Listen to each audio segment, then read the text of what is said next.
Who loves chocolate? I most certainly do. And who wants to learn how to design a chocolate bar?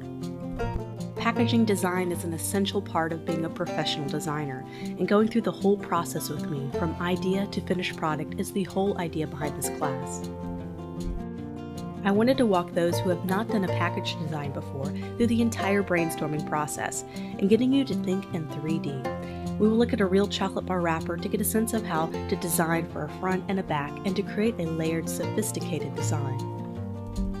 We will block and lay out our design using Adobe Illustrator, and we'll work with patterns to create one that'll match our theme for our chocolate bar. We'll even use a mock-up in Photoshop to apply our bar design to present it in our portfolio or to a client for approval.